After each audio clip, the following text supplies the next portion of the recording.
Welcome to Circuit 42. Circuit 42. The one-stop location for all things geek. This episode is brought to you by our sponsors, Dragon's Lair San Antonio and Gotham Newsstand. Sit back, relax, and most importantly, enjoy another episode of Circuit 42. Circuit 42. Okay. You okay? Yeah. You stepping up your icon game there? Yes. Okay. Have you heard from Aaliyah yet or no? I'm at it all right now. Okay.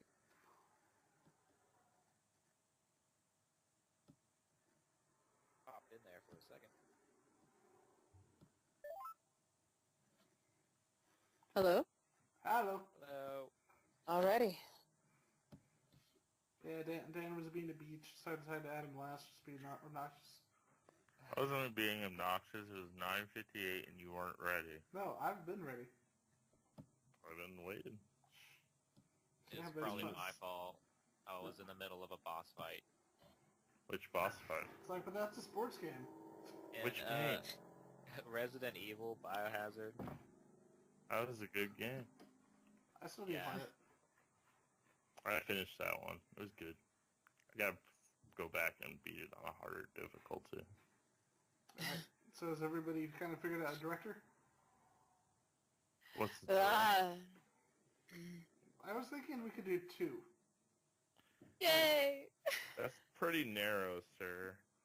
Well, if we do top 5, the show's going to be 5 hours. I don't Right. think. Well, that's if Ian goes on a tantrum about why this director is the most amazing in every work he's ever done for the next 5 hours. So it's like you and DC. You won't let that go. No, I mean, it's like you and Marvel for sure, though. Okay. So has everybody kind of figured out, I don't know, 1 or 2 directors? Oh god. Something like I have that. to- I I'm gotta going start dead focusing on last. one. I choose to go last. That way I don't repeat somebody else's, so I'll go last. Alright. Should I go first, or does somebody else want to go first? Fearless leader. You are our fearless leader. You must go Yeah. first.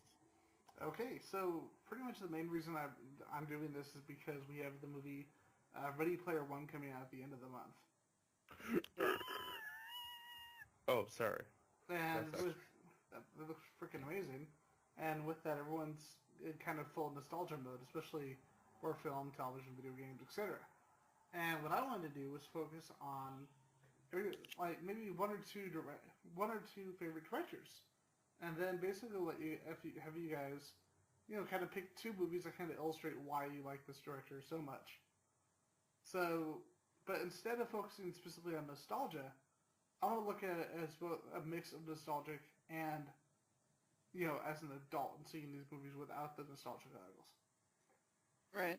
It's And kind of hard in this day and age. oh, I know, but the thing we have to remember is that no matter how much we like a director, with the exception of directors who've done very few movies, pretty much there's no director safe from having done a bad movie. Yeah. Mm-hmm. And that's part of the point of the show. Because, when we have a favorite director, we're like, oh, everything by them is genius. But it's like, we have to realize that sometimes there's that one movie, or sometimes, hell, there's a cutoff point, where it's like, maybe we should stop after a certain point. John Mhm. Carpenter. Yeah, Oh, Yeah. sorry. Did I say out loud? I'm sorry. but out of all those movies, when you only got 3 that are particularly awful, that's not too bad. 2. Oh, you clearly didn't see The Ward. I AKA actually nap time in enjoyed- the movie. No, I liked his vampire movie. Oh, you did? Yes. See, I've read the book. I like that one too. So there you go. Alright. That's why I said 2. That might be a nostalgia goggles thing, so That definitely could be considered nostalgia goggles movie, because I've seen that movie more than once, and Okay. I can't get through it in some ways. Although I will say, despite his real life persona, James Woods was pretty great in that movie. yeah. There's a bird pecking at James Woods' head. Yeah, it's called his Twitter feed. Damn. Do. It's Okay. because he's a bastard. Okay. So you gonna stop? Yeah. So with that, I've actually got two that are a perfect example of directors where, while they're uneven, they've made enough really great movies to where I wouldn't necessarily forgive some of their later movies, but they've done enough to establish themselves as talent. And that's Brian De Palma and Dario Argento. Before we go forward, I just realized we didn't introduce the show or anything like that. No, we didn't. I fail as a host. Dan, introduce the show. Welcome to Circuit 42. My name is Daniel. Joining me is Ian McIntosh. I don't know where I am. Who are you people? Why am I in this box? Our other co-host, Michael Martinez. Howdy, And everybody.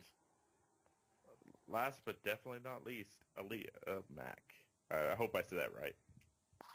Yeah, you went Mac's for it. Mac is a pretty tough name to say. Sorry. No.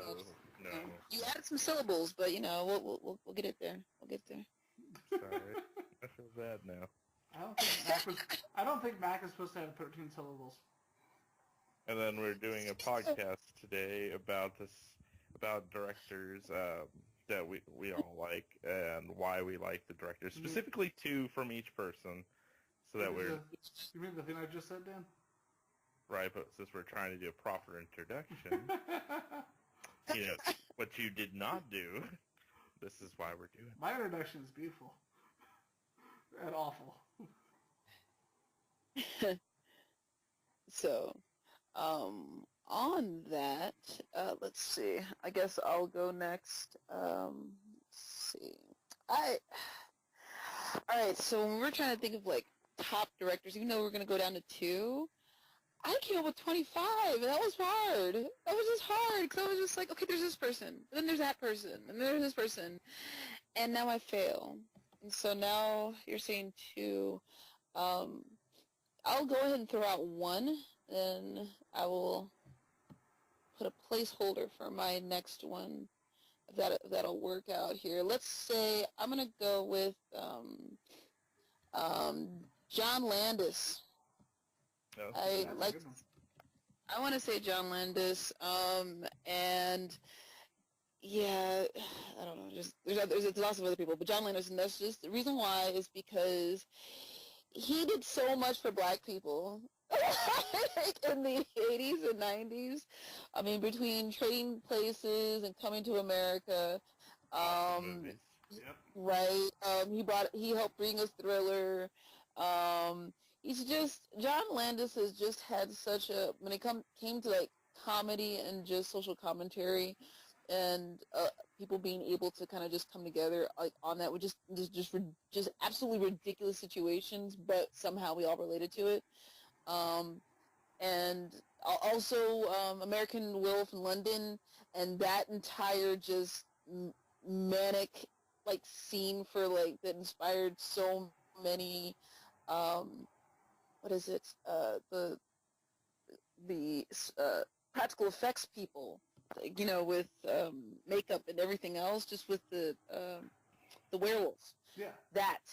Yes, the werewolf transformation. Actually, that is what inspired Michael Jackson to hire him for Thriller. So, yeah, John Landis, not Jonathan Landis, because Jonathan Landis is someone completely different. That's like a little blonde kid, isn't it? Something. Yeah, See, well, the early 90s, that's Jonathan Landis, but John Landis kind of reminds me of Reagan, so, but not more calm. the funny thing is when you mentioned a little blonde kid, I was over at this like movie store here, and I saw a movie called this like Italian movie called House by the Cemetery, and there's a character in there named Bob, but he's just this little annoying blonde-haired Italian bastard, and he's dubbed horribly. So you start mentioning this blonde kid, and I just think of Bob from that movie. That's where my mind goes. And see, now I'm starting to think of, like, now I just went real extreme and started thinking of Children of the Corn, and that's a whole other thing. Oh, Brandis! Jonathan Brandis, not Landis. His name is Jonathan Brandis. There we go. Like, what was it, the name of that show? It was like, Sequest. not Request. That's what it was. 90210. No. He was No, I'm the thinking of only, the different guy altogether, ain't I? Yeah, Jonathan Brandis would have been too young at the time to be Yeah. on 90210. It's like, Thinking of- here's our 10-year-old friend. Hello. I'm thinking of the guy from the guy that's in Fringe that was also on 90210. That for some reason I was thinking him. Yeah, I hate to put it Sterling, this Sterling, way. what's his name is? The guy who doesn't like to go by Ian, but Eon? Oh yeah, I actually met him and we actually talked about that. Ian. I came up to him at a convention. We were just talking in general, and I said, "You know, I gotta blame you, man. Why? Because of you. For my entire life, everyone has called me Ian." And I love his answer. He said, "How do you know that because of you? That everyone in my entire life called me Ian." And it's like, okay, dude, you're awesome, and not just because you killed a shark with a chainsaw. Yeah, he wants to Sharknado. Oh, Wait, God. he was in Fringe? I don't remember him being in Fringe. I don't think you. Are we thinking of the same You just person? said that. No, I'm thinking of a different character no. altogether. I Yeah. screwed up. I Don't think worry. Jerry Dawson's should be in there Creek. with the chainsaw. I'm thinking of the son from Fringe. The guy from for he was some in Dawson's reason- Creek, though. Yeah, that guy. Oh. Oh, was it Dawson Creek in Casey. 90210? What's his damn name? I forget his name. I love how you Oh. know the characters by the Yeah. character names. of I Dawson's just Creek. love how I screwed up the character, the actual actor, screwed up what show he was on, and yeah. That's how you know we're professional. God damn it! He's like a brunette. Yeah, that kid is brunette. You know, I Bill. work for Circuit 42. I'm not like He's director like, I'm not or big on research. anything. Actor. Joshua Jackson, that was him. That's the name. I completely screwed that up. I realized Wasn't that. he? Huh? What? Wasn't Joshua Jackson in like one of the Mighty Ducks? Yeah. Generation. Everybody was in one of the Mighty Ducks. He was the main kid from Mighty Ducks. He was Okay. in, he was in the second one. Was he in the first one? Yes. Yeah. Everybody He was in the Mighty Ducks. leader of the Mighty Ducks, outside of course Emilio. Emilio was the leader of everything. I've seen Repo Man. Anyway, let's let her go back to her other director. No, what? No, I put a placeholder for mine. Since you're being so great, Dan, what's yours? I'm 'Cause- last. We already I agreed actually, on wait, I actually realized I forgot to actually name an example. Name a movie example for my directors. Which Alright, let's go back. did you choose Yes. again? I forgot. Someone's coming in choppy. And I'm here. Can you hear me? your examples, please, sir. Okay. We So- forgot your examples already. So for Brian De Palma, my first one's gonna be a movie called Phantom of the Paradise. Phantom of the Paradise is one of my. Huh? I'm just explaining. Yes, there's actually an entire festival about on that. Yeah, it's in I think Winnipeg. Oh my gosh! The I don't know. correct why I name of did that movie is Phantom, sir. Oh, don't be a douchebag. But yeah, Dude, Phantom. I actually have the correct version of that name, so I know. You pirated a version of the movie. I don't Okay. pirate it, sir. I own the movie. Quiet talking. Okay, but Phantom of the Paradise, for those who don't know, is basically a musical version of Faust about a person making a musical version of Faust. It's a really weird movie, and it's kind of like Rocky Horror before Rocky Horror existed. And it's got William Finley, really unknown actor, but the big one here is Paul Williams. He plays Swan, who's basically the devil. Now, Paul Williams is actually one of the biggest music writer and producers of all time. He worked with everybody that you could think of. He also worked on the Muppet movie and wrote most of the music for it. He was in like Smokey and the Bandit. He's done music for an insane amount of artists. And the crazy part is, if you ever watch Batman the Animated Series, he's the voice of the Penguin in Batman the Animated Series. And if you Now, saw- I will go ahead and make a note, though. Smoking the Bandit, although it was incredibly misogynistic, the sound was great. I loved everything about it. Now that you mention it, and the fact that that was his contribution, I'm just like, You know what? He was I the like that. he was I one like of the that. two brothers in that movie. Yeah, he was a little. Oh, He was a I'm little. sorry. You're talking about. Okay, I'm sorry. I thought you were saying that the person that worked on the sound for Smokey and the Bandit, but no, he was one of the brothers. Yeah, he was also one of he did a cameo in that one as the brother. Okay. That basically made the deal with Smokey to drive across country. Yeah, he was a little Enos. But Yeah. if you saw Baby Driver recently, he was the butcher in Baby Driver. He was the little tiny mobster guy. The really I creepy love dude. Baby Driver. So here's the weird thing though, Paul Williams, that dude hasn't changed at all. Like you go and watch Baby Driver and you go and watch Phantom of the Paradise, that came out 44 years ago, and he looks exactly the same, which leads me to believe that he may actually be the devil. Because that would explain a lot.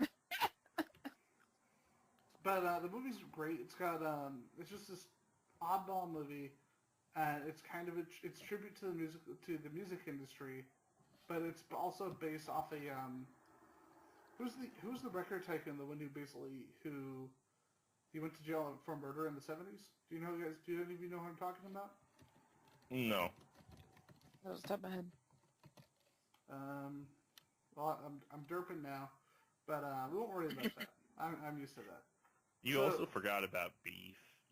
Oh, yeah, That's just dude, famous people killing other people. That's well, just. Beef was like one of the best parts of that movie. Oh, Beef is amazing, dude. Beef is just perfect in every way, man, because he is basically a satire Frankenfurter. of like the night. Yeah, exactly. It's pre-Frankenfurter, and he's basically a satire of glam rock. Like, Yes. The movie's fantastic and kind of ahead of its time because it's going after corporate music and it's using that as a metaphor for Faust. The great part about it, you think it sounds kind of serious from that. It's not. I mean, there's a part where the Phantom ends up murdering somebody with a plunger. Yeah. As I a remember tribute to that. Psycho. I'm not like bullshitting. This is actually a thing that happens in this movie. And as far as inspiration, I know Edgar Wright has said that it's his favorite movie of all time. And then another director, Guillermo del Toro is a huge fan of it to the point where when he recently directed a Simpsons intro, the Phantom from Phantom of the Paradise is actually the main Phantom in that introduction. I would also like to point out that while you refer to Faust, it's also Phantom of the Opera and the picture of Dorian Gray. Oh, Specifically because he gets killed when that tape is burned at the end of the movie, just like the fact that when Dorian Gray's picture is destroyed, same situation. Yeah, there's a ton of literary references in the movie. I mean, it's loosely based on all of them. It's kind of a mixture. But it's kind of what I want to go ahead and just pop little trivia on that. Dorian Gray is where Angela Lansbury made her premiere. Thank you very much. I didn't know that. Angela Lansbury. That's one of my favorite classic movies. Is A Picture of Dorian Gray. I want to say it was made in the 30s. I could be so wrong about that, but I do know that Angela Lansbury. She's very young in it. Oh my gosh, she's so young, and because like I know her as Murder, She Wrote, because that was my generation. Yeah. That's what I was being raised on and stuff like that, and saying like, yeah, come on, Jessica, you can do it. And then I stumbled across an old VHS when that was a thing, and I saw this movie that kind of freaked me out and said, don't you ever become vain because your soul will become horrible. And so it kind of scarred me, but, you know, I don't make promises in front of weird Egyptian cats. By the way, speaking of Angela Lansbury, how weird is it that she plays evil so damn well back when she was younger? I mean, she literally played the devil in Sweeney Todd, because the owner of the bake shop is a metaphor for Satan, and in one of the original plays, she was the owner of the shop, and it's like, holy shit, you're literally playing the devil. Pretty much. The record producer is Phil Spector, by the way.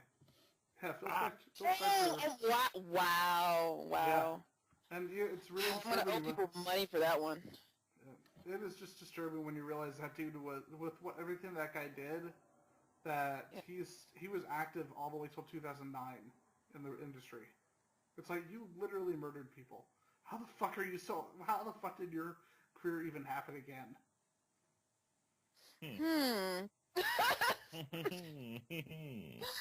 I wonder. Not that anything bad like that ever happens. It's just kind of brushed under the rug. What? No. Well, and that's this. You know what? It's kind of funny. When I was thinking about my list, there actually, and I'm still intrigued to get to Michael, so we can get to Dan's. Yeah. Why is everyone on my case today? 'Cause it's What fun. is this? You elected to go last. We're already 20 minutes in. So, with that though, with considering like, you know, some people are, you know, you do crappy stuff and yet, you know, things let slide. It was hard making this list because I was thinking of some directors, but I was like, I left some off purposely because you're kind of a dick, like Hitchcock. I really wanted to put Hitchcock on there, but you're kind of a dick. But I kept Kubrick. And So- the funny thing is, I hate to bring this up, and we won't go into detail about it, but as a Landis fan, you know what I'm talking about. Twilight Zone. That's really hard to be. That's one of those things where it's like. Super dick move. But it's one of those things where it's like, shit, you are very talented, but there's a reason your career kind of died after that. Yeah. Yeah. So, you know, like it's this. See, and that right there, you know, Whedon would have been there too. No, he got off a while ago. Like my brain just completely erased him. It's horrible. Well, so did the background movie. So there you are. There we go. So Michael. Oh, I do want to mention one more. I'm actually going to stick to the one director for the show, Yes. And that's The Okay. Untouchables. Now, The Are you Untouchables just is a doing one movie. director? Yeah, I'm gonna stick to one director because I realize that because just for time reasons. I mean, we Okay. can do two if you want to, but I'm gonna stick with the one. I might throw in the second director later. We should But, probably just like all go through just like one, and then if there's And then time, we if can there's go time, through. wrap around. Exactly. That's fine. But Yeah. I'm gonna say The Untouchables.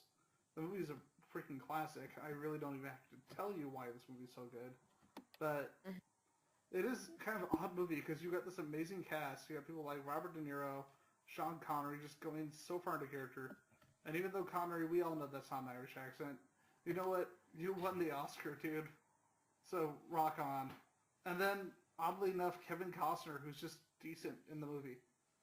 But it's still a fantastic movie, and the thing I like about De Palma is that while there are certain movies where he kind of gets too into the technology to the point where he kind of loses the plot a little bit, he's one of those directors who, even the shot that you would think is like the simplest shot in the movie, he went to all these lengths to achieve it, and when you actually find out everything that they did, it's like, holy shit, you are kind of a wizard. Two quick examples: the shot, the Death of Malone, where they use the tracking shot in that movie. It's one of the best uses of camera work because it's like first you see the camera outside, you're like, okay, and then the camera's moving, and then you see the camera go in the freaking house and go through the house, and it's like it's completely smooth. It's clearly done on a it's clearly a tracking shot, and then all of a sudden this tracking shot is going into a house, and there was nothing digital. Everything was done right there on set. And you look at it's not one of the two movies, but you look at Carrie, for example. There's a really simple shot where they're in the classroom at the beginning, and you see Carrie, and then you see Tommy, but they're both in focus, even though one of them's in the middle of the room, one of them's all the way to the back. He basically spent extra money on the movie to get a new camera because none of the film cameras at the time could actually do that. Just so for a shot that was maybe like a 1 minute scene, and he went and he got a new camera and spent extra money just for that one scene. All right, so Michael, do you want to go next? Okay, so Or we can pick this Dan. is- I struggled. I struggled a lot to kind of like narrow it down because really I really enjoy film a lot, and there's quite a few. Like Leah was trying to narrow it down, and I was just like, oh, what about this one? Oh, but what about that one? Oh, what about this one? And so there's a few, but then I was kind of like going through their their IMDb's and kind of trying to pick out films that kind of resonated with me the most. And I think like in terms of consistency and just films that like hit me and stood out the most, I'm probably gonna go with David Fincher. Yes! Yes, that's a damn good choice. And there's just a few of his films that really just I think they just stayed with me. Like when after I was done watching them, and I was like, a part of me like wanted to watch it again, like immediately, but then it was almost like too much of like a roller coaster. There's like Seven was just so it was just so powerful, and it was so visceral, and it was just kind of like came out of nowhere for me. And it was just one of those movies where I heard about and was considered like a classic. And usually when it comes to movies like that, I end up walking away disappointed. And I definitely did not with that movie. Just like the performances were great. It was shot wonderfully. But I think for all it kind of sucks because we're going through these movies that are a little bit older, have a little more weight to them. But there's more recent movies for me, I find, that kind of hit me a little bit harder. Like I have to talk about Gone Girl. Gone Girl, I enjoyed the hell out of. I don't trust women after that one. I don't trust Rosamund Pike. Yeah, Rosamund Pike is an absolutely stunning woman, and she might stab me. I'm so sorry. Continue. yeah. Sorry. That's one of the things about the movie that like makes it so powerful. It does have that effect on you. Like a lot of people were saying, like I didn't know what the thing that the main word that people were saying about the movie I heard before I saw it was like it was very subversive.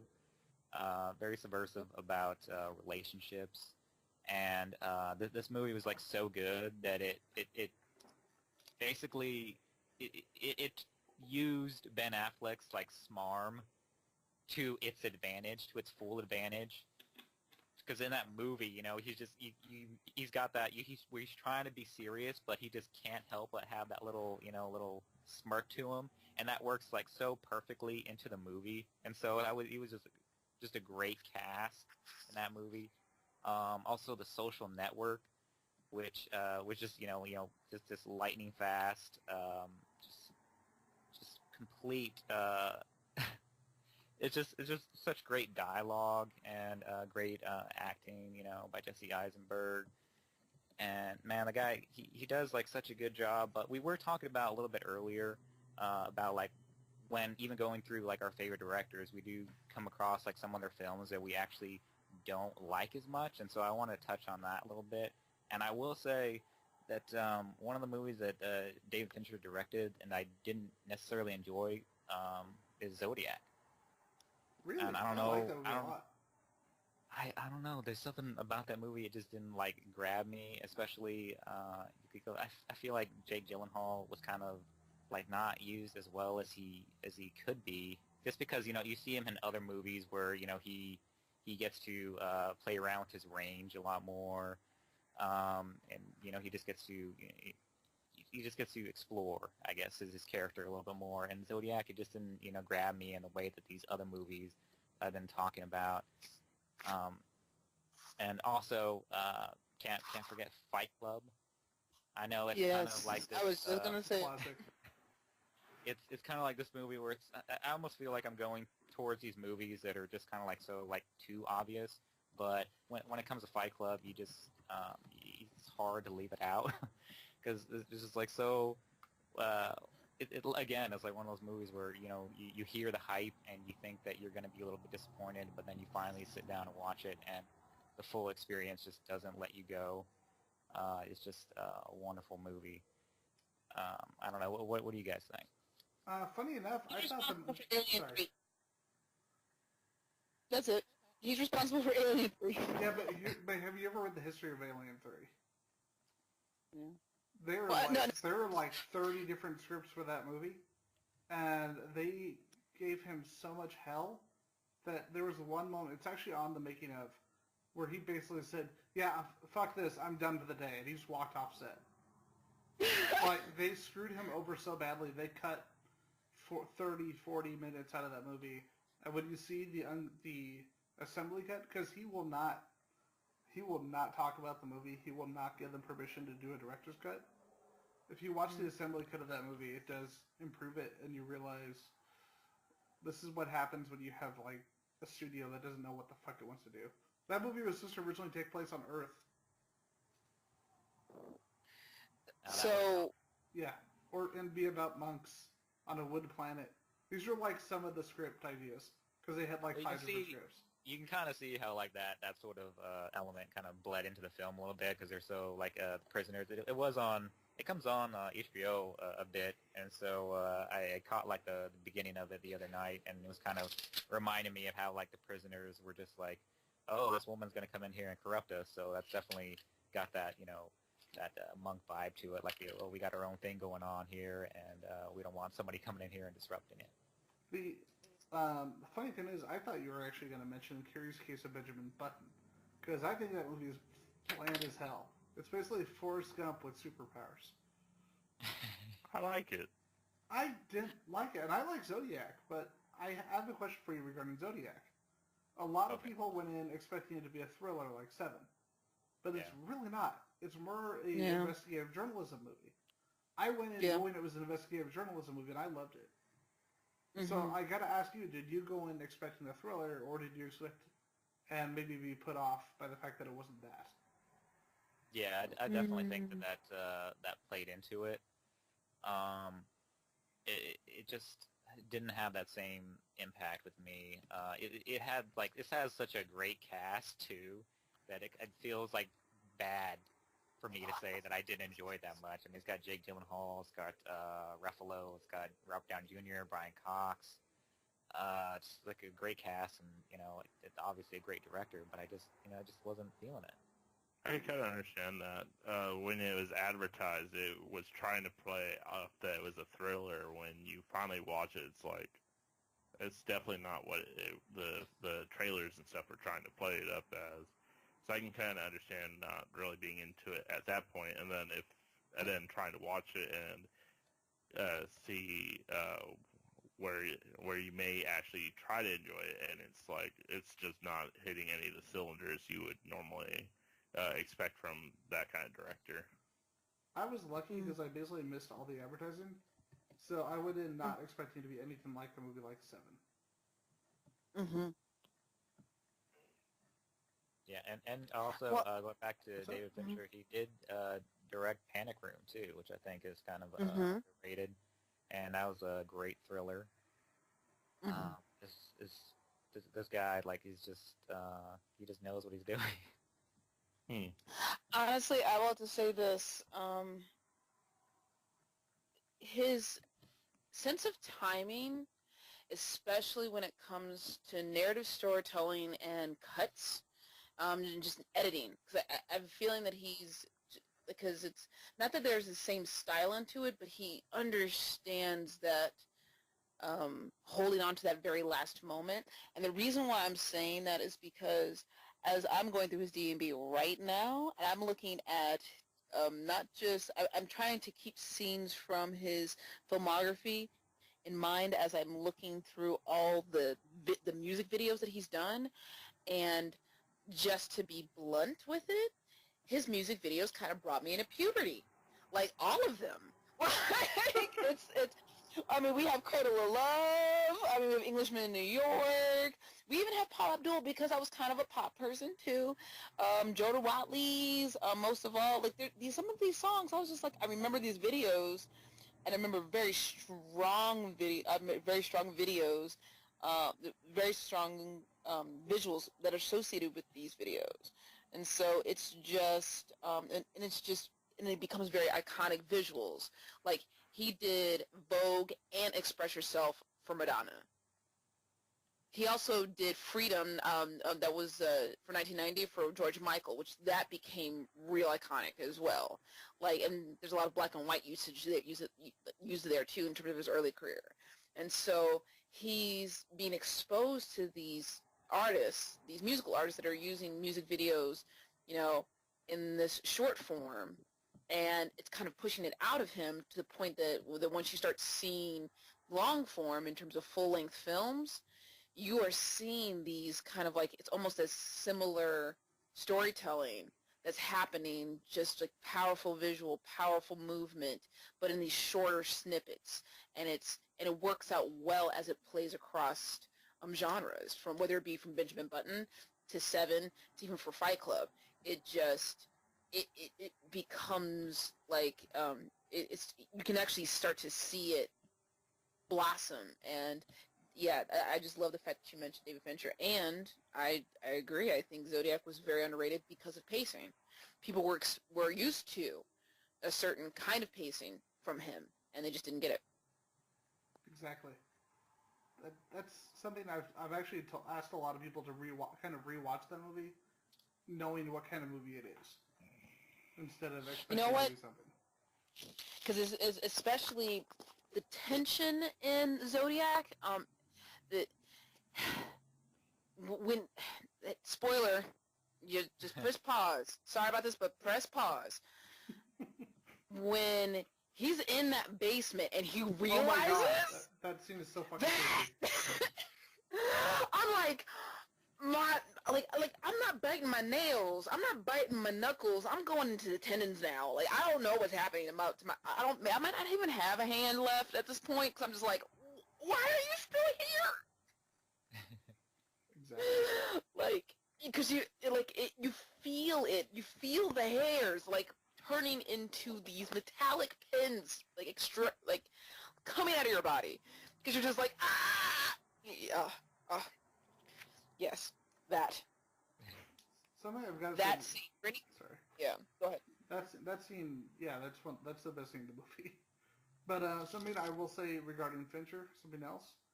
He can take a script that's otherwise average or by not great screenwriter and actually make it that much better.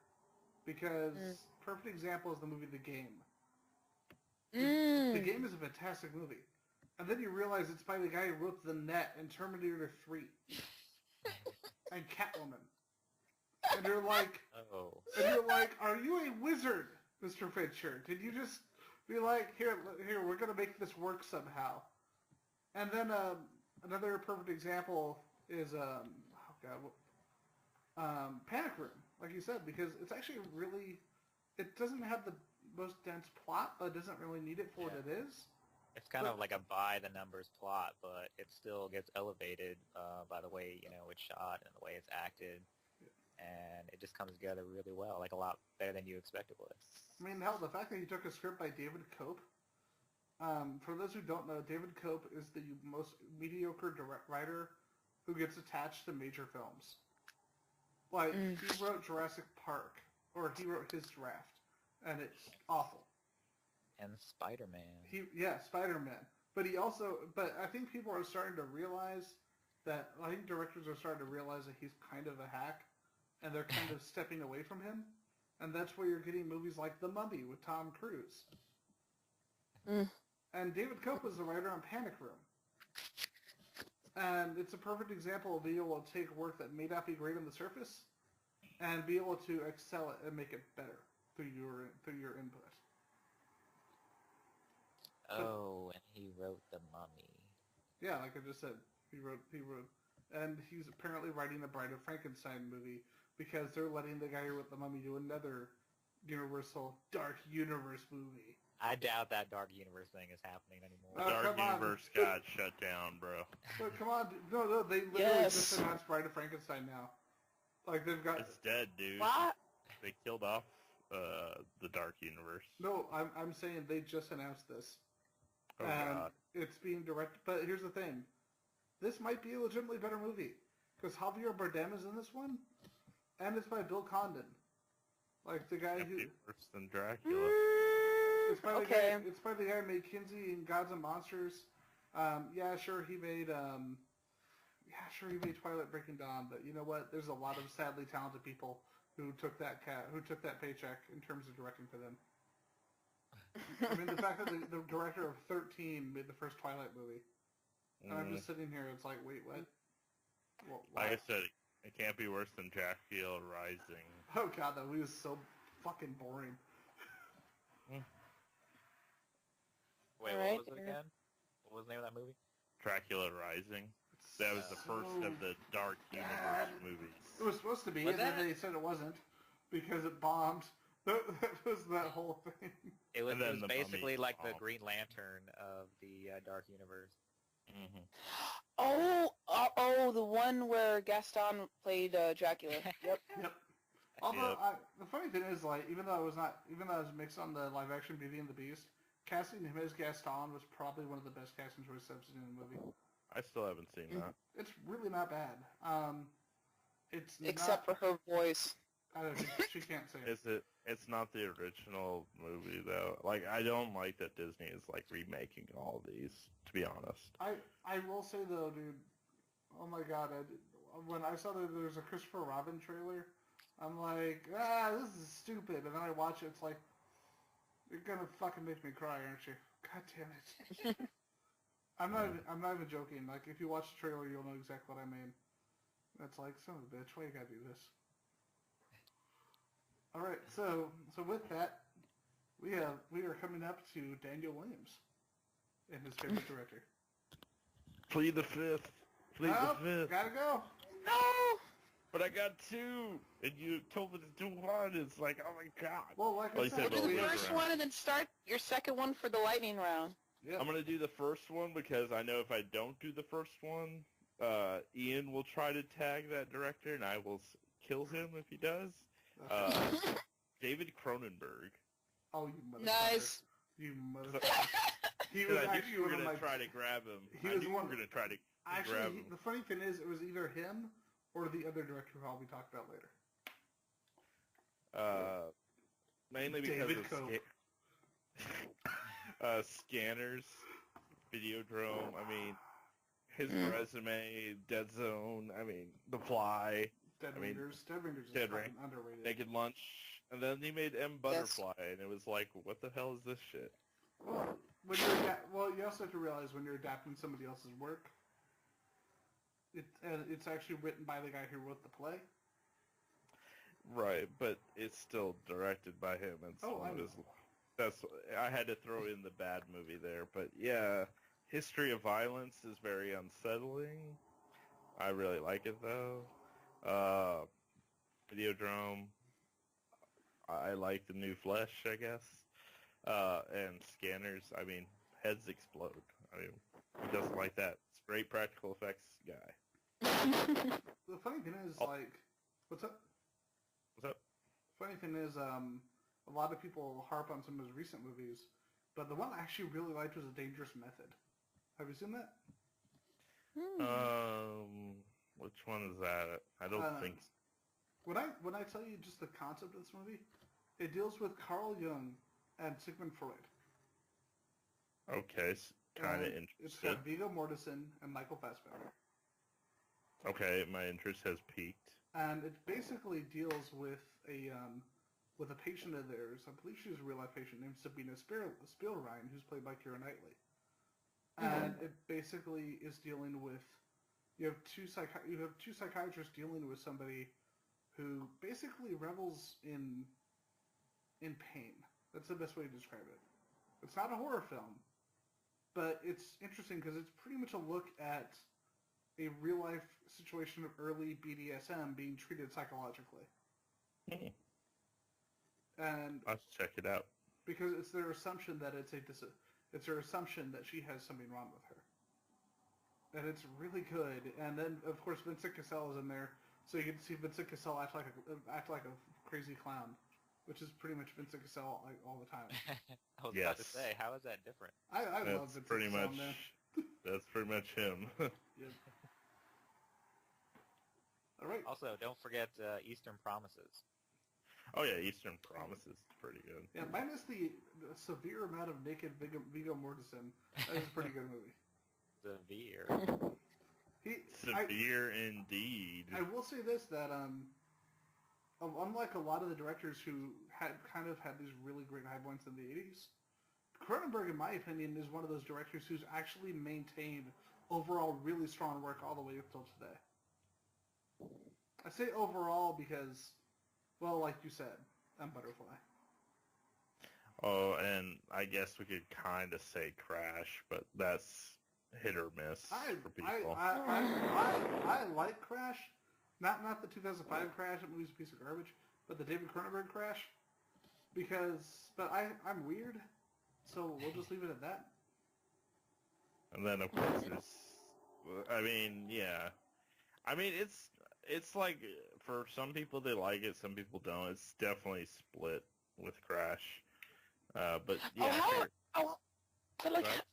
Sorry, I hate to say this because no one ever talks about this movie, Existence. Existence is fucking great. It's Like, a No great one movie. talks about Existence, and everyone should know about Existence because Existence was The Existence. Like, dude, Existence was the Matrix and an Inception before either one of these things existed. Yeah. That's Mm-hmm. The only thing that Existence needed was a slightly bigger budget, and that's about it. Yep. That and what the hell is Jude Law's accent? It's like, Oh, hi, I'm American. It's like, are you Jude sure? Law's accent is Jude Law accent. No, Jude Law's accent is almost as bad as Keanu Reeves's in Dracula, but in reverse. yeah. I know Kung Fu. It's like, Jude, you just could have been British, right? We would have all been fine with that.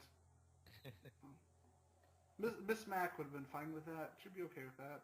Why do you have to, what the hell, your American-Canadian accent, what the fuck that you did? What was that? Also the Night Doctor's in the movie, so that makes me happy. Mm. But yes, Existence is great. And I'm so glad you brought that movie up. It's not his best movie, but it's still really good. Christopher Eccleston is who you're trying to refer to as the Ninth Yeah, Doctor. Christopher Eccleston. And he just is in there for Stein. like a whole 5 minutes. Stein, T-O-N is not Stein. Stop that.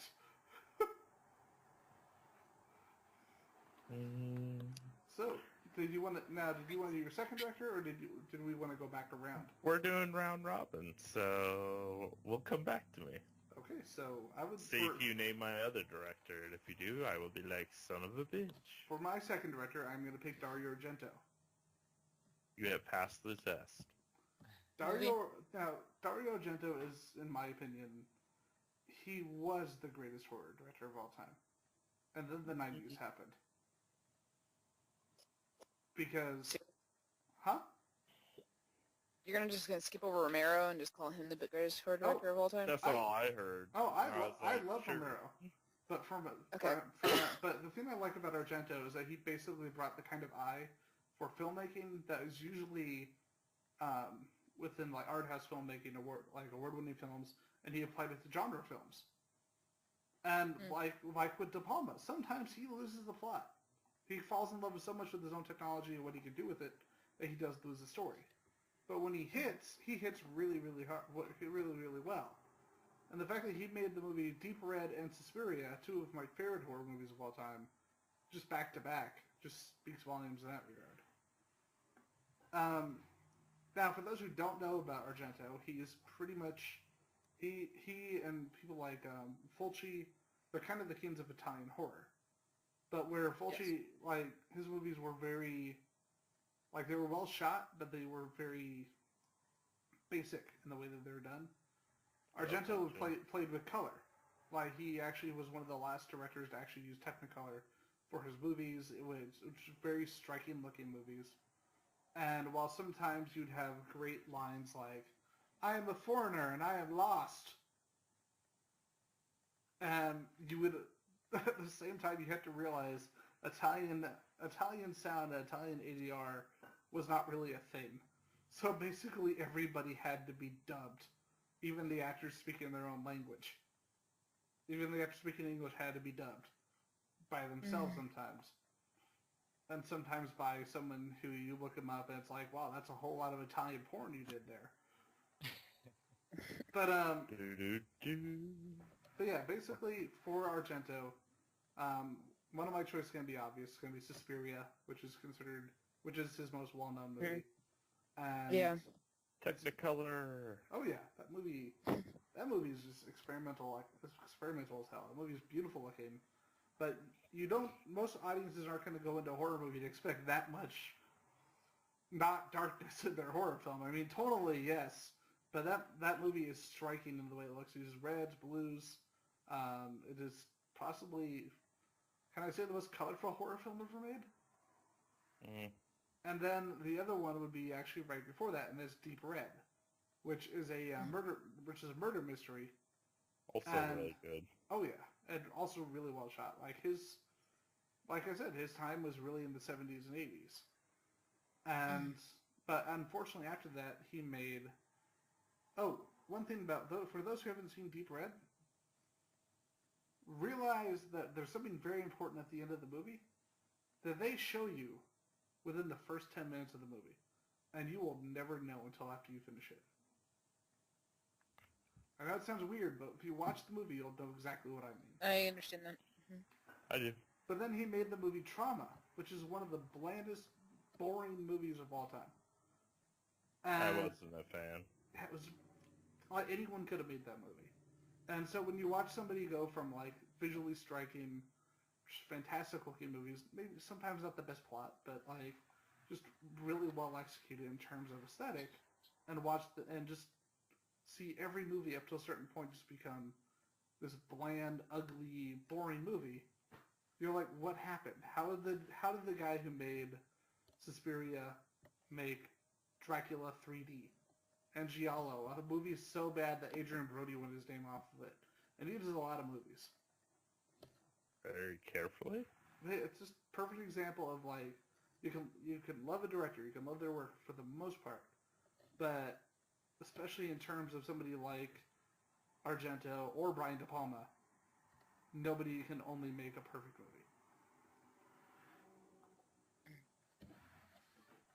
All right. All right. So my next choice is going to be a twofer because I say so. First one is going to be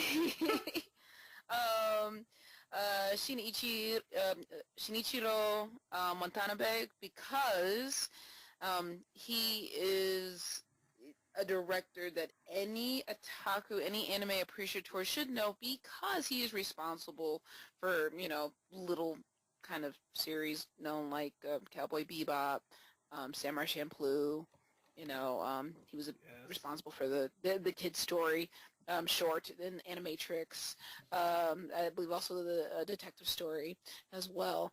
He's worked on Esplanade, Macross Plus. He's kind of done stuff. So, in terms of, and kind of just shaping it, and not only that, but he also spearheaded Space Dandy.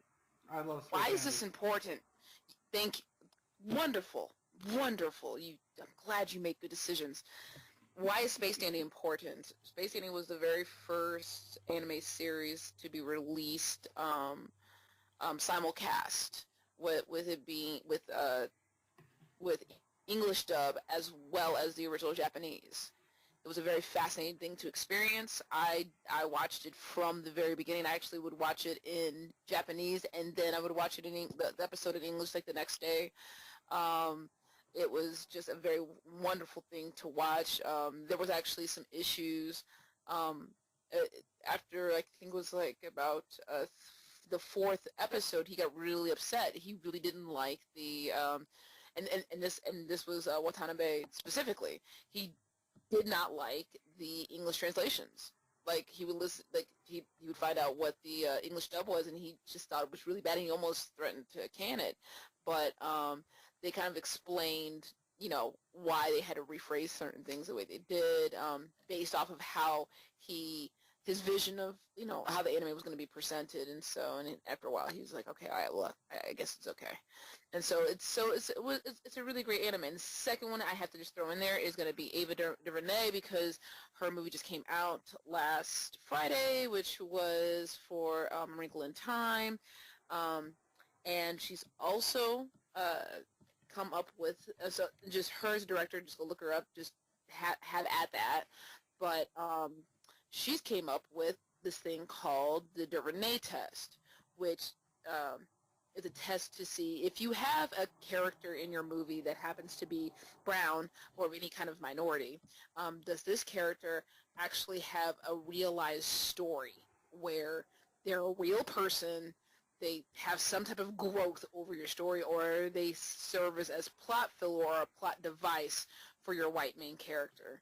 And that's considered the DuVernay test, which was on the other half of the Bechdel test, which is, whether or not a woman speaks in a film, speaks to another woman, and if she speaks to another woman, other than a man, exactly. So, because of this director, and she was actually the first African American director to win an Academy Award, the first African American female director to win an Academy Award.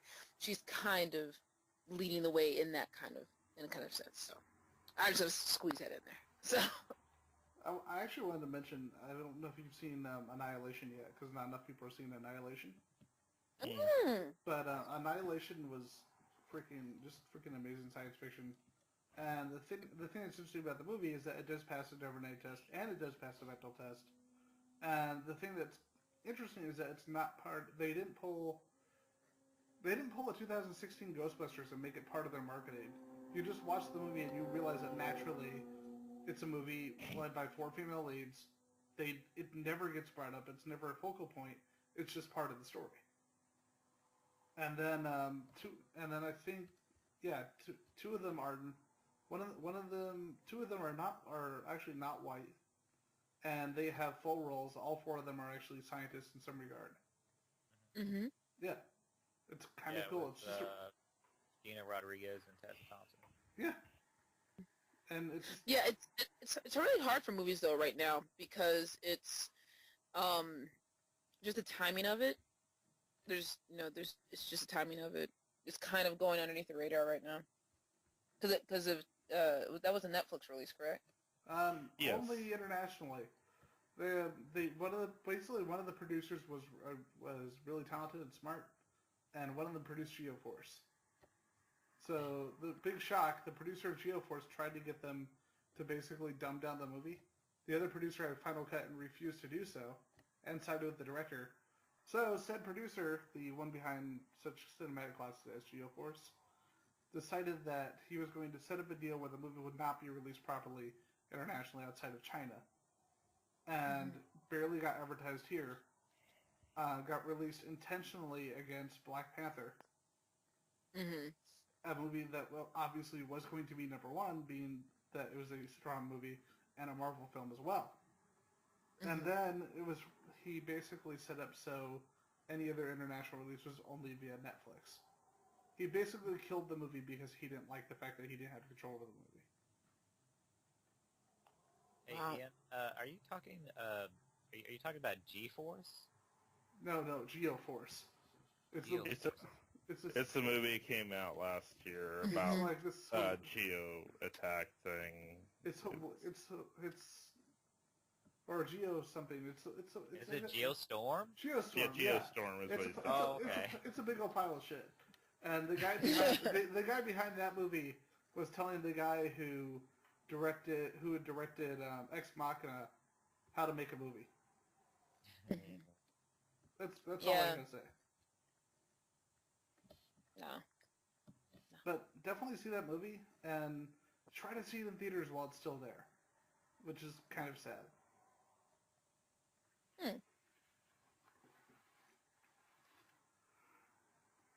Sorry, brain Am I up? Am I up? Yes, you are. Yes. Okay. All right, so I'm gonna possibly steal Dan's choice here.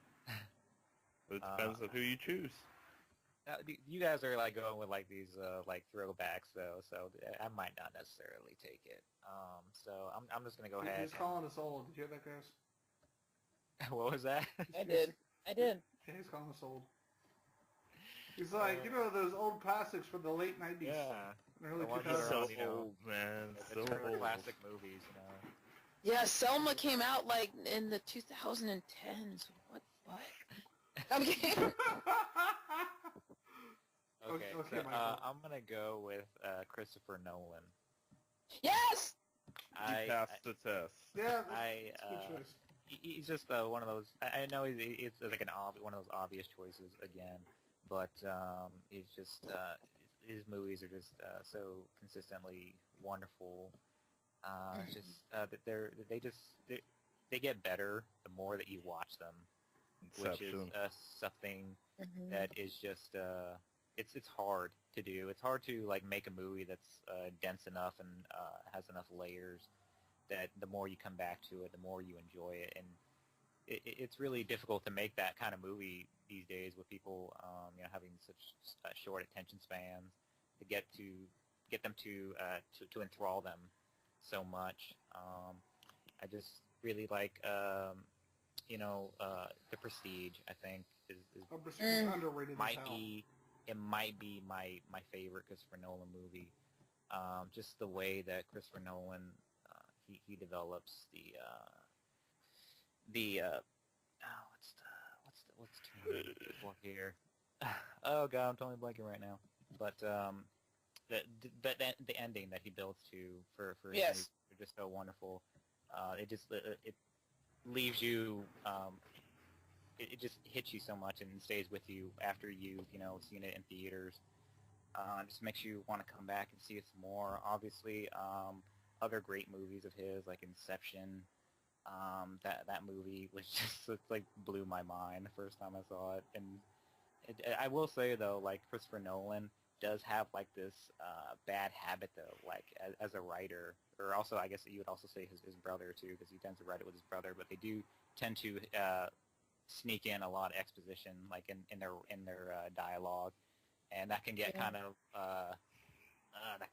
like distracting and dense sometimes. I think that even happened during like some of the a lot of more popular, more prominent movies like The Dark Knight, which was still like such a great movie, but there were times in that film where you would kind of just like, okay, we get it, Alfred, stop telling us what's happening with these characters. He had a here. You speech, don't have to okay? He explain had to it. say it. He's like, no, you don't understand. This is what Batman's doing right now. Like, this is what he's doing. It's like, okay, we get it, dude. Like, shut up. And Dark Knight Rises, I think I'm gonna kill myself. Wait, what? Pretty much what it felt like. Not gonna lie. I'm gonna interject real quick. I must be one of the few people that didn't like Prestige that much Yes. because it's a cheat. The movie cheats. It tries to set up as a different movie than it actually ends up being, so it cheats to get to the. You just hate David Bowie. That's what your problem is. I like David My Bowie. name's I like Daniel the man Williams, and I think better. David Bowie's Then son you of a bitch. should at least give it a pass. I He get plays Nikola Tesla. Which is kind of awesome, because Nikola Tesla was the David Bowie of science. You can override whatever criticism you have. I also like Prestige. I mean, with Prestige, but I do like a few things about it. But like, I did like The Illusionist better of the two. Bullshit! I think you guys are. I might picking on agree that with you, actually. And honestly, The Illusionist is a more powerful movie. It doesn't try to cheat to get to its end conclusion. It actually uses actual magic tricks That's to what have and Are you- sleight of hand. were you upset that there was like no like actual like quote unquote magic in The Prestige? Is that what you meant by like it's setting itself up to something else? Well, no, it set itself up as a magic film in the beginning, and then it's added the whole Tesla thing, and then it added all these supernatural things to it. So it's while with The Illusionist, they actually used real-world magic tricks for the entire film, and it actually had a better story, in my opinion. But I mean, Sorry, go it's a movie. Like The Prestige is, I'll give it a pass because of Bowie, but Yes. Well, the thing that I liked so yeah. much about The Prestige is like it's not just about like stage magic. I feel like that movie is about storytelling in general. It's about filmmaking. Everything that they're talking about in terms of bringing in your audience and making them, trying to convince them that something that they know deep down is fake is actually real. I think that's something that he's basically kind of doing a commentary on directing and writing and just being a creator and trying to draw people in. And like the line, "You want to be fooled," is kind of like one of my favorite lines in the whole movie, because you go into theater, whether if you're going to see a film or you're going to see a magic show, and even though you logically know that it's not real, you still kind of want to believe that it's real, and that's what lends its you lend power to it. And I thought that's what made it so it had that extra edge to it for me over like The Illusionist, which I did enjoy too, by the way, but I just have to give The Prestige the edge in that. And also going back to like his work overall, I was kind of not sold on Interstellar the first time I saw it, but it's definitely grown on me the more I've seen it. The ending is kind of for Interstellar, I will say. Well, if I'm gonna like pick like one movie of his that I'm a little bit more like on, I have to say it's gonna be Dunkirk. I was not. Wow. Really? Yeah, I did. I I wasn't actually really. loved Dunkirk. Dunkirk was great. I didn't like. I felt like they chopped up the story for no reason. Yep. I I'm felt like with they you. chopped it up just to give it that Nolan feel, and it was shot wonderfully, and it always has that Nolan's got to have that theme of don't screw around with Tom Hardy. That's basically like the theme of any Yeah. movie. Also, give him He's the in. mask. Chop and fade every single time. Yeah. It's like a black barber shop. Guys, it's Tom Hardy. He's Venom. He's got to do it. He's got to do it. He's Venom and Bane. I mean, and just think about it. Like it's good. I mean, he keeps our superheroes employed. I mean, even in Prestige alone, you had Batman, Alfred, Wolverine, Gollum. Black I'm sorry, Widow. Claude, and Black Widow. There you go. And David Bowie. And David Bowie. Yeah, I'm going who to keep Dan getting that hates. knife. I'm going to still get that knife in the back for Bowie. By the way, regarding your opinion on David Bowie, Dan, you guys should check out the Skype chat real quick, because that's I all didn't say I had a problem with David that's all I Bowie. gotta say. I didn't say David Bowie was the problem with that film. Dan's like, David Bowie's a trash monster. Wow. Okay, so speaking of hating David Bowie, who's your other favorite director, Dan? I'm going to cheat. I had 3 directors I'm going to name pretty What? quickly. That's some bullshit. Martin Scorsese, Uh-huh. Of course. Yeah. Taxi Driver, Raging Bull, Last Temptation of Christ, Goodfellas, which is one of my top 10 movies of all time. Yeah, dude's Cape a bit Fear, wizard. Casino, Gangs The of New Party. York. Not so much Aviator. I think Aviator is one of his weakest. to be Watch honest. Silence if you haven't seen it. I haven't seen Silence. I will tell you this, that movie is dark, even by Scorsese standards. Parted, Shutter Island, all that stuff is good. But yeah, Silence I want to check out. I mean, it may be written by a man named Jay Cox, but it's still a really good movie. Well, you would know if Cox makes a good movie. It's pretty gay, bro. All right, so skipping to the next director, since I'm going to do this quick. Coppola, because I couldn't Which one? choose between Francis Ford. Hey, Sophie didn't do a bad job. I Roman didn't is the have a best problem film with for that. her. I don't have a problem with her. She made Lost in Translation. I love that movie. Virgin Mhm. Suicides, too. That's why I had to say which one. You just had to clarify. That's cool. But Mhm. yeah, it's all about that Godfather, the conversation, Apocalypse Now. I mean, Mhm. The Outsiders, which is still one of my top, is also in that top 10 area. Not so much on Bram Stoker's Dracula for earlier reasons. I love that movie though. Like visually, that movie is just bananas. Especially when you realize that his son Roman actually made a lot of the effects in that movie that you thought were digital, and they were all on camera, which is bananas. Like that acting though, that acting is. I wish everyone just acted like shit. What's his name? Hannibal Lecter. Anthony Hopkins? Yes, Anthony Lecter. You can remember Anthony Hopkins? Quite, yeah. Wow. I love Anthony Hopkins in that movie because he is a cartoon, and I wish everybody would act like Anthony Hopkins in that movie because it would be amazing. He's really a cartoon instead of a woman. It was the incredible one. Oh, Every time I see Anthony Hopkins in that movie, I just think of Beethoven from Animaniacs. Hey, are we just gonna brush over the fact that Dan just confused Alfred Hitchcock and Al Pacino? Not Alfred Hitchcock, Anthony Hopkins and Al Pacino. God damn it! Now I'm just looking at Anthony Hopkins' IMDb. I don't know what page. you're talking about. Anyway, Godfather Part 3 is probably let's his support the fact that weakest Anthony film. Hopkins played African American in The Human Stain. Wait, what? Yeah. Wait, seriously?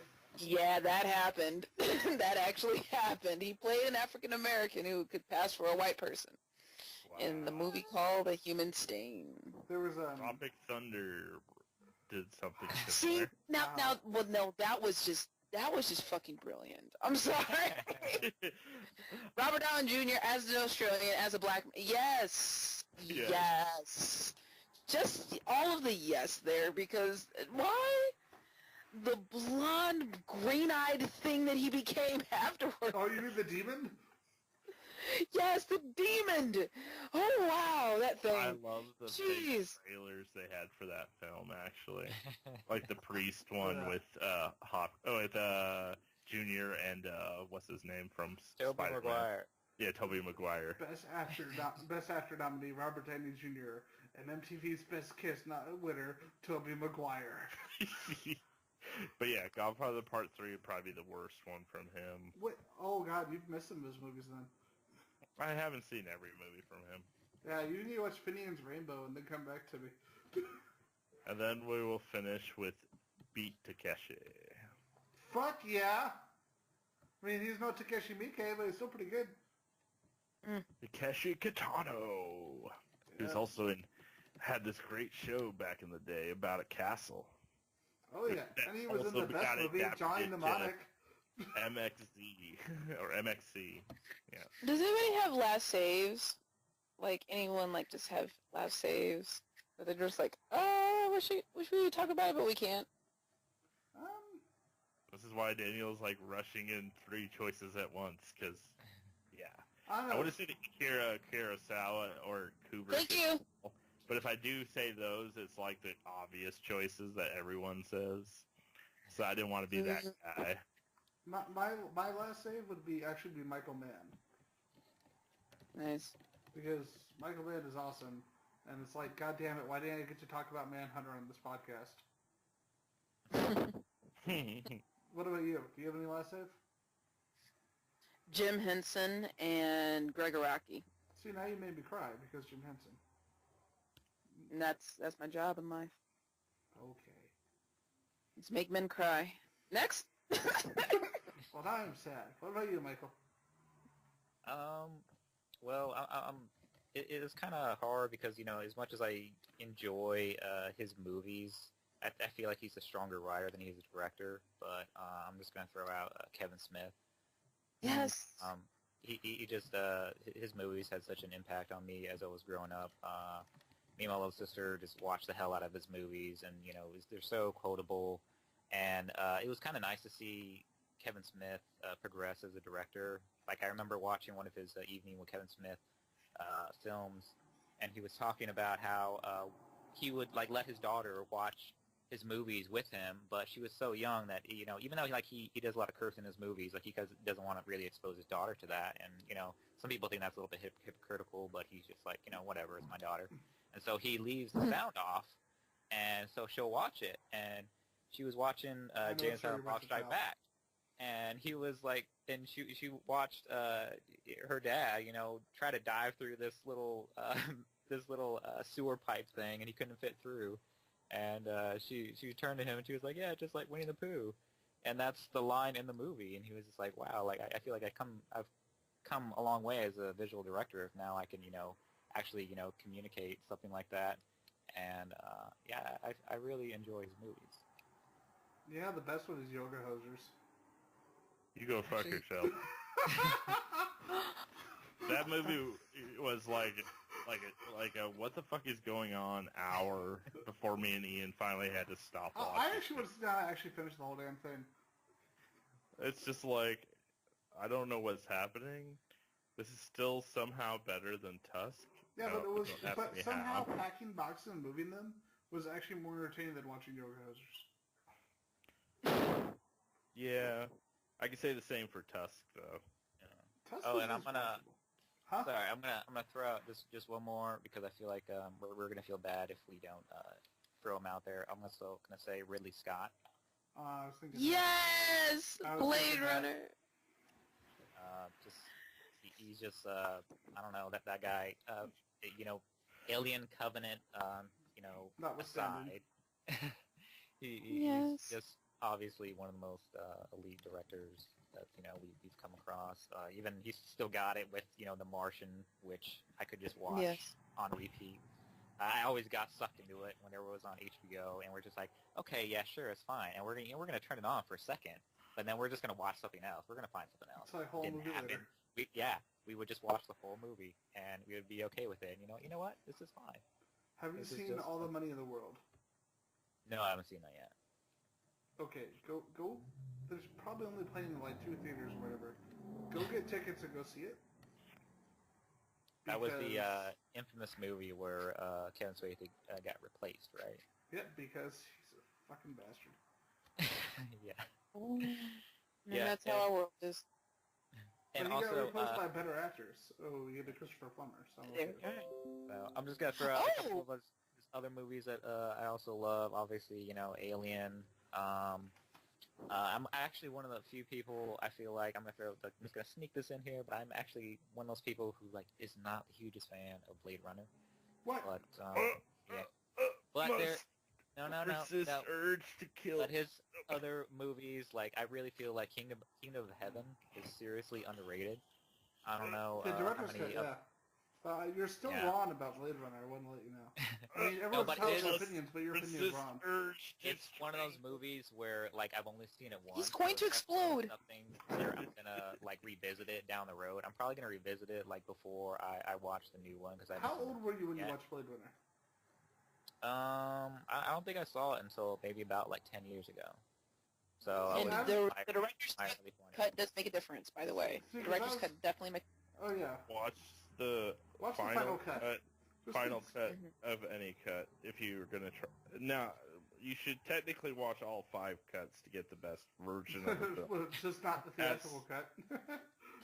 check that It's narration, not that motherfucker. bad if you think of it as a film noir film, actually. And then I saw her, and I was like, "Hey, I'm gonna Film explain the plot noir, to you." yeah. I'm drunk as fuck. If you look at it from a film noir standpoint, which is essentially what it is with a neo noir cover, it makes sense to go with the theatrical. I know. It is, Obviously, but that it's not narration the is so best garbage. version, which is not what I was saying. I'm just saying if you want to go into the theatrical, think of it as a film noir film. That's what I was saying. Or just don't watch the theatrical cut and watch the final cut. Or be Ian, who's just got to be difficult. Yes, and, I do. Pretentious. Also, throwing it out there, just love the hell out of Black Hawk Down.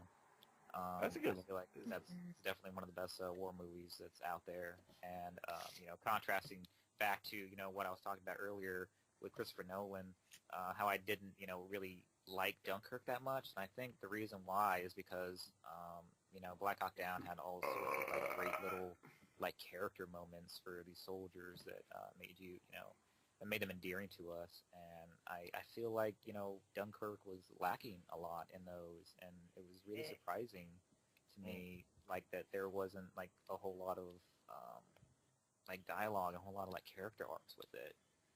It felt, a little empty, honestly. But let's face it, even though Nolan's a great director, is it weird to say he doesn't do human well? It's because everyone Yeah. is there to progress the story. Like, all of his movies have that issue. He's a great director, but he doesn't seem to know how humans work sometimes. It's like George Agreed. Lucas, except it's like George Lucas if George Lucas made really good movies.